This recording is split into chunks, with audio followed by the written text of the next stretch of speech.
Saudara-saudari, marilah kita mendengarkan renungan dengan judul Godaan Uang yang berdasarkan pada Injil Matius bab 26 ayat 15 dan 16.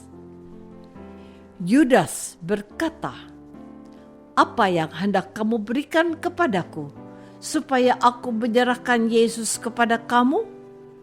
Mereka membayar 30 uang perak kepadanya.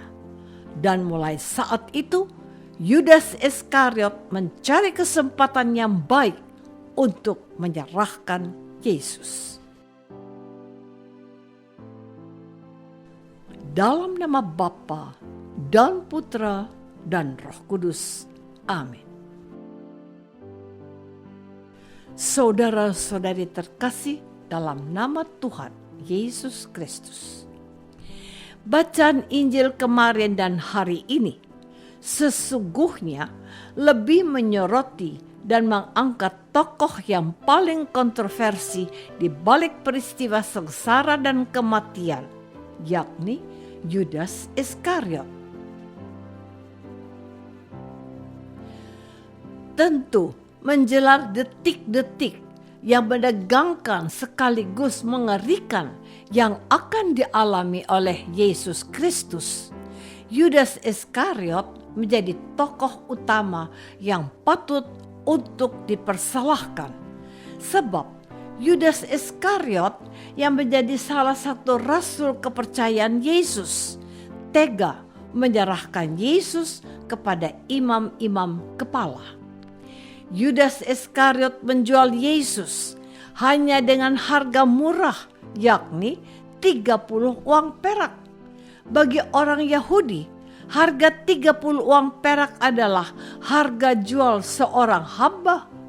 Dengan kata lain, Yudas Iskariot menjual Yesus dengan harga yang sangat murah, layaknya seorang hamba. Namun, dasar sifat rakus dan serakah yang dimiliki Yudas Iskariot membuat dia tidak mempedulikan harga diri dan martabat Yesus. Yudas Iskariot tidak lagi menyadari bahwa Yesus adalah anak Allah dan bukan seorang budak atau hamba yang dapat diperlakukan dengan semena-mena.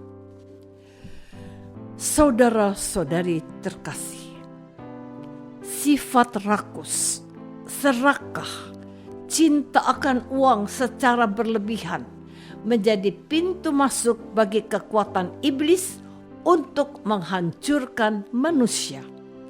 Iblis memang tidak dapat mengalahkan Yesus, sebab Yesus tidak pernah memberikan sedikit pun kesempatan kepada iblis untuk menyerang atau menguasai diri Yesus. Sementara Yudas Iskariot tidak menyadari bahwa dia telah dipakai oleh iblis untuk menyerang dan menghancurkan misi Yesus, yakni menyelamatkan umat manusia dari dosa. Sebab dengan sangat licik, iblis memanfaatkan kelemahan Yudas Iskariot yang begitu rakus dan serakah. Maka dengan pengaruh iblis, Yudas Iskariot selalu mencari celah bagaimana dia dapat menyerahkan Yesus kepada imam-imam kepala. Mata dan hati Yudas Iskariot sudah dibutakan oleh uang. Bahkan saat makan bersama dengan para rasul sebelum Yesus menderita dan wafat, Yesus sesungguhnya telah memperingatkan Yudas Iskariot agar dia bertobat. Tetapi yang terjadi justru sebaliknya. Yudas Iskariot berbohong dan tidak mengakui niatnya jahat untuk menjual Yesus. Saudara-saudari terkasih, godaan uang atau materi menjadi masalah yang sering kita dengar dalam kehidupan sehari-hari. Misalnya, demi uang, ada orang tua yang tega menjual anak kandungnya. Orang tua yang tega menjual anak kandungnya beralasan bahwa masalah ekonomi atau kebutuhan sehari-hari yang menjadi pendorong bagi mereka untuk tega menjual anak kandungnya. Tentu alasan itu tidak masuk akal, sebab sebagai orang tua mereka semestinya sudah menyiapkan semua kebutuhan anak-anak, bahkan jauh-jauh hari sebelum anak tersebut lahir. Yang lebih mengerikan dan sangat tidak manusiawi adalah sikap orang tua yang menjual anaknya demi mendapatkan uang untuk mabuk-mabukan atau hanya sekedar berpesta pora. Sementara dalam kasus yang lain ada juga kisah anak gadis yang menjual dirinya hanya karena tergiur oleh uang agar bisa membeli barang-barang yang bermerek atau untuk bisa hidup bersenang-senang.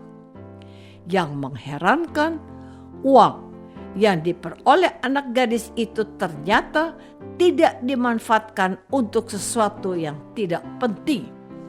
Anak gadis itu hanya ingin hidup bersenang-senang dan berfoya-foya. Dan masih banyak contoh lain, termasuk ada anak yang membunuh orang tuanya gara-gara hak warisan. Saudara-saudari terkasih, hidup manusia yang serakah dan ingin mengumpulkan banyak uang atau materi sangat bertentangan dengan Yesus. Yesus justru mengambil sikap yang berbeda dengan mengambil rupa hamba. Sebagai hamba Tuhan, Yesus tidak mengandalkan harta benda. Yesus begitu yakin bahwa Allah menyediakan semua kebutuhannya. Maka satu-satunya andalan Yesus adalah Allah Bapa di surga. Sebagai hamba Allah, Yesus juga mengambil posisi sebagai orang miskin. Di sini Yesus menunjukkan bahwa hidup miskin adalah sebuah pilihan. Dan Yesus tidak takut dan tidak malu hidup miskin. Berbeda dengan kita, umat Kristiani, yang takut dan malu hidup miskin. Karena takut dan malu hidup miskin, sampai ada orang yang mau korupsi, berbohong, atau memeras. Dengan korupsi, berbohong, atau memeras, seseorang bisa kaya, tetapi belum tentu orang itu hidup bahagia. Seperti Yudas Iskariot, setelah dia mendapatkan uang dari hasil menjual Yesus, kehidupannya justru menjadi hancur, berantakan, tidak bahagia, dan mati dengan cara gantung diri. Apakah sudah berusaha menjaga diri agar kita tidak tergoda oleh uang atau materi yang justru membuat kita menjadi budak uang? Marilah kita berdoa. Tuhan Yesus Kristus, kami sedih, kecewa, dan marah dengan sikap Yudas Iskariot. Namun, kami umat-Mu juga terkadang bersikap seperti Yudas Iskariot yang tega menjual dan melukai diri sendiri dan sesama kami.